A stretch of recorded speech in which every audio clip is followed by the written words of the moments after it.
Obligatory first post warning. Sit back and relax folks, this is gonna be a long trip. At the time the situation peaked, I was 15 years old and a sophomore in high school. Given that this was 2 years ago, dialogue might be a little hazy, but everything else is true to detail. Backstory. I come from a pretty big family. My dad comes from a family of 15 and my mum comes from a family of 11. Both of my parents are the oldest child on their side of the family. Naturally, with that many kids, both my parents took on some parental roles from a young age. My father is a kind man who has been shaped by his first-hand experiences with poverty. Growing up, he had nothing.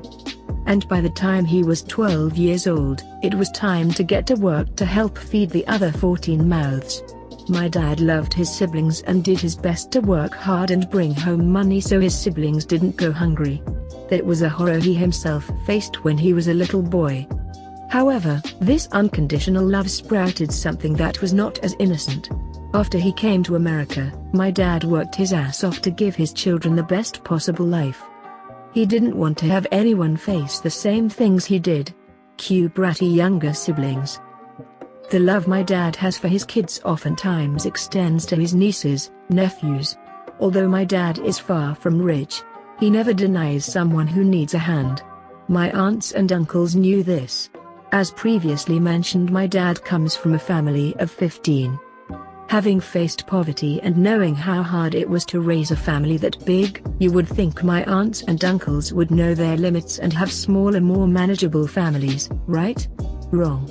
Some of my aunts and uncles have 7-9 kids. This would be no problem if they went out and worked to provide for their kids, but instead they sit on their ass at home and look to the big brother for financial help. About 8-10 years ago my father landed a job as a semi-truck driver after 2 years of going to school and studying to be able to get the necessary license and credentials. Everything was going well for my family. Instead of barely making ends meet, suddenly we had some extra cash lying around. This attracted the attention of one of the before-mentioned aunts. This aunt had a really bad history in my family and was notorious for being lazy and living off of the food stamps and welfare she was given. Here in the States, she has 5 kids under the age of 12. She constantly throws this detail around with my more well-off relatives hoping for some handouts. It never really bothered me until everything came to a peak the year I turned 15. The wrongdoings, tax season was coming around and that meant my aunt was in a frenzy. She hadn't worked a day that year but really wanted to cash in on some of that return money that hardworking people were going to get. Cue tax fraud. Since she knows that the government isn't going to give her any money, she sells her kids as dependents for other people to use as tax deductions. Not my kids, not my problem. Tax return season is a fun time for people like my dad who work hard and get to cash in on some money at the end of their working year. This year, he had a plan on how he was going to spend that money. I was going to turn 15 and a coming-of-age ceremony was scheduled for August. But my aunt had other plans. You see, my dad had this dream of starting his own truck driving business and had been putting it on hold to help family members get out of tough spots. In swoops my aunt. My aunt sat down with my dad and told her all about this plan she had on getting my dad this money and blah blah blah. Her plan fell through and all the money my dad had given her, all tax return plus some savings, was gone. The total damage was about $10,000. Might not seem like a lot, but it was almost everything we had. With all this money gone, my dad panics. The money he spent was for the ceremony and he was running out of time to get his hands on some cash before he had to cancel altogether. This didn't really bother me. I didn't really care if this ceremony occurred. I knew my dad was in a state of stress and my selfish wants really were not at the center of attention right now. But deep down inside, I felt a burning rage towards my aunt. A rage that was not easily hidden. I knew better. I knew that that money was not lost because her plan had failed. She was taking her busload of kids to Las Vegas for a minute vacation and putting a down payment on a way too expensive truck. I knew this was no coincidence. I knew that this money that my dad worked for was being used and paraded on social media at that given moment. But my dad was oblivious. So, the rage went from deep down to surface level. I couldn't help the glares or the snide remarks. It was just too much to handle. One day, as the whole family is sitting in her house talking about the upcoming plans for the ceremony, I feel daggers being thrown at me. I start wiggling on the couch, visibly uncomfortable because my back is to a group of people who are all staring at me and tossing me looks that could kill. I don't muster up the courage to look behind me, but when the television goes dark for a few seconds in between scenes, I see the eyes of my family looking at my back. Some of them look disappointed, others sad, and some straight up furious. I'm scared. I don't know what I did to ensue this kind of reaction. An hour passes and my parents gather up the family and get in the car. The drive home is silent, and my anxiety is shooting through the roof. I get home, drop my stuff in my room and lay down for a second trying to gather my thoughts. My mom was never the kind of person who wanted just to talk to me and usually left me alone. But she walks in and sits down on my bed looking down. Her eyes wandered as she spoke, but she never looked at me directly. The following conversation ensued. "Mom, tell me what's going on, please." Me obviously confused. "The hell are you on about?" "Mom, your aunt had some things to share about you today." Me, okay. "And?" "Mom, you know I love you regardless, why didn't you just tell me?" At this point I'm getting super frustrated because she's not looking at me and she's being super vague about the situation, not addressing anything in particular and just assume I'm going to admit to a crime or something. Me, just tell me what you want, or get out. "Mom, unacknowledged _ I know you're gay."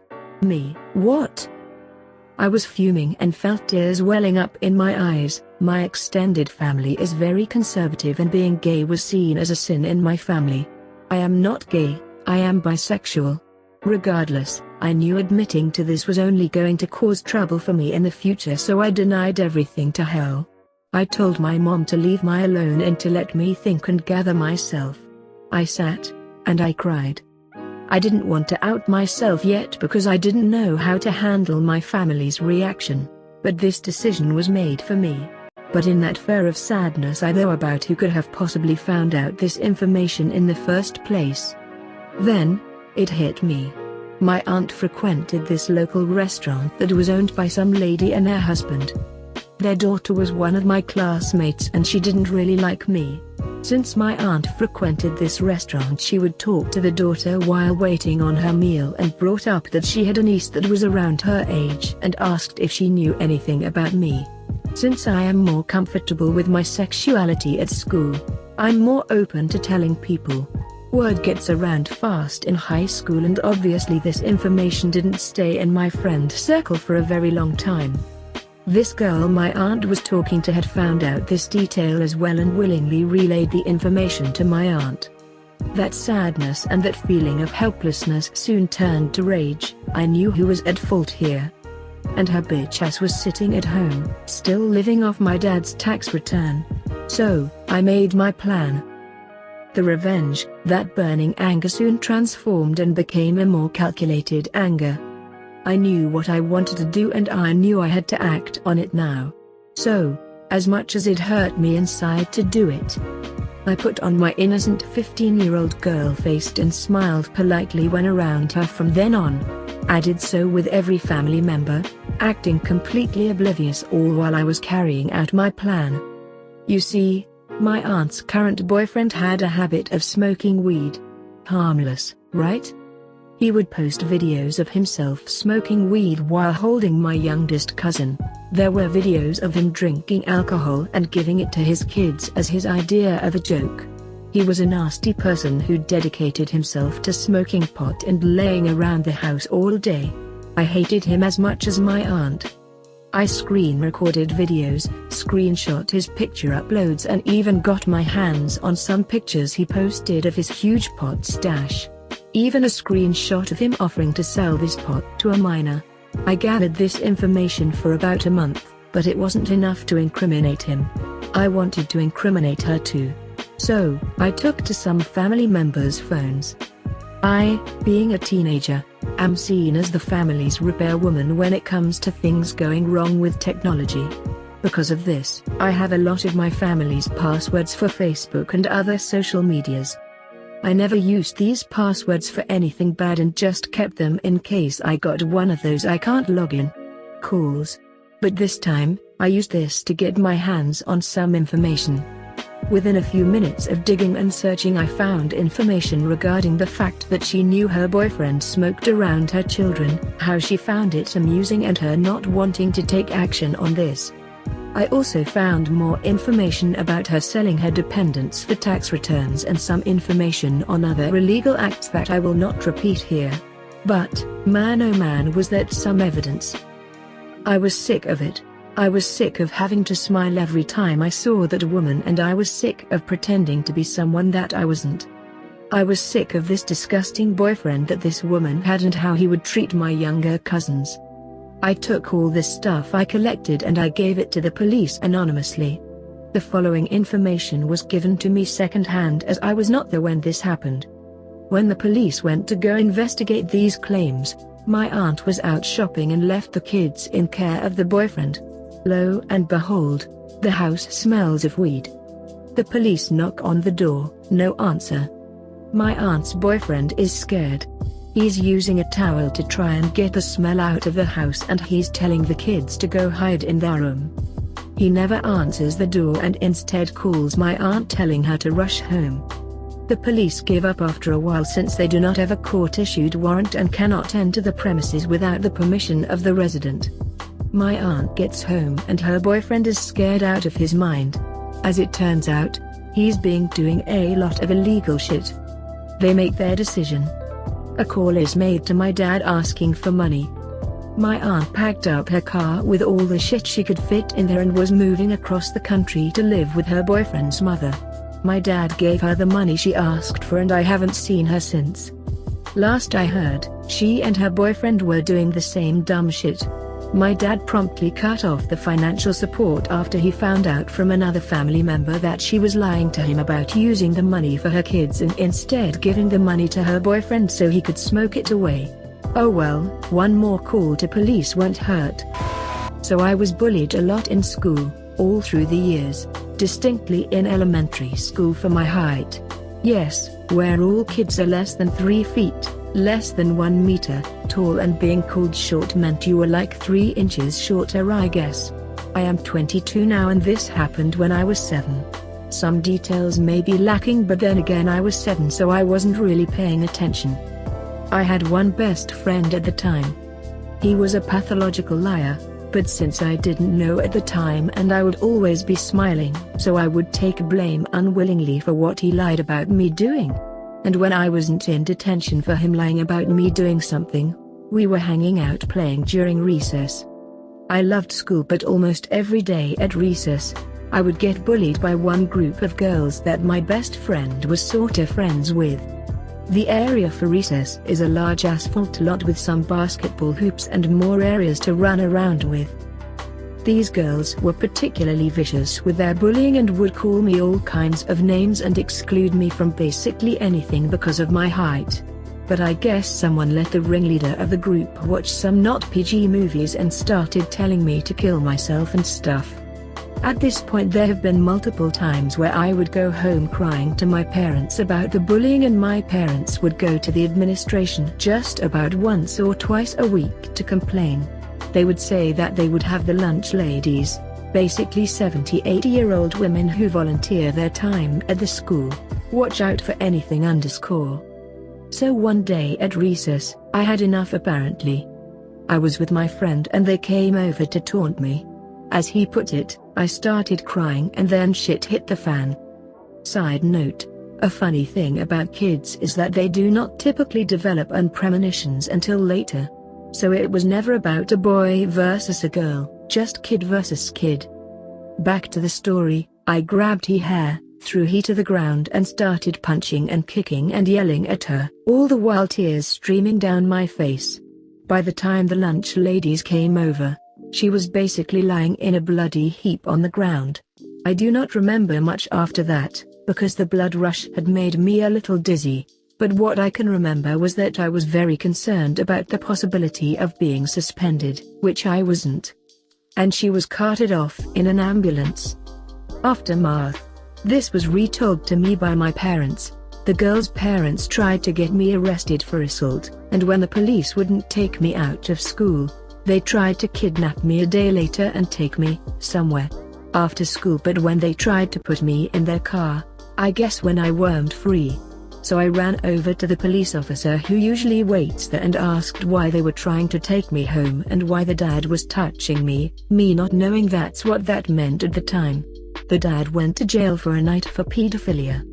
The parents tried suing the school, to which the school brought up the long list of documented bullying, death threats, physical abuse and other incidents involving the stuff that was done to me. The police asked if my parents wanted to press charges against the family for assault of a minor and conspiracy or something, because apparently they planned to kidnap me. The girl was expelled. The parents divorced. The dad, as I found out later, was jailed not too long later for not paying child support. And I see the daughter now on the way home from work every day. She is a part of the homeless drugets that stand at a traffic light a couple blocks from my work. So my dad had a saying, something that was especially true in his time: teachers won't do anything about bullies, but they know about it anyway. So they turn a blind eye when the kid getting bullied turns around and beats the crap out of the bully eventually. This applied in this time too, and typically for the rest of my bullying stories. Note, realizing that when I retold the story, that I should not have been worried about getting suspended but more so expelled or worse. But I guess that shows how innocent the first was. Note 2. This also happened at the time that was at the beginning of the shift from a laissez-faire attitude about bullying to it is the adult's duty to step in before someone gets hurt. Okay, I post this on my phone and English is not my first language. So about 3 years ago I was in high school and there was a guy in my classes that hated me for some reason, and I heard he was talking racist about other people. I didn't mind at that time because I didn't want to get in trouble. But when I heard that he was saying that I and my brother need to go back to Africa, I am black but born in the country where it had happened, I was shook. So in the break I went to him and asked what he said. The conversation went like this. Me: what did you say about me? Him: what do you mean me? You were talking racist about me. And my brother: him: I didn't do that at all. Me: I have screenshots of you saying things about me. I could see him getting uncomfortable and angry. Me: if I ever see such thing again I will fuck you up. He didn't react to that and he was shook, probably cause he didn't know that I would confront him. Then I walk away to get to the next lesson and he pushes me in the back really hard, so I fell and then kicked me on the ground multiple times. What a pussy move. Then I stood up shocked and hurt, but I felt so much adrenaline to my body that I punched him on his cheekbone. I did boxing at the time so it was a hard hit. He ran away and cried. Later I get called to the principal. He gave me a story that I hit somebody. So I told him the whole story and I didn't get in trouble. The next day I hear that he had some big eye issues because the punch and that he was blinded now one eye by me.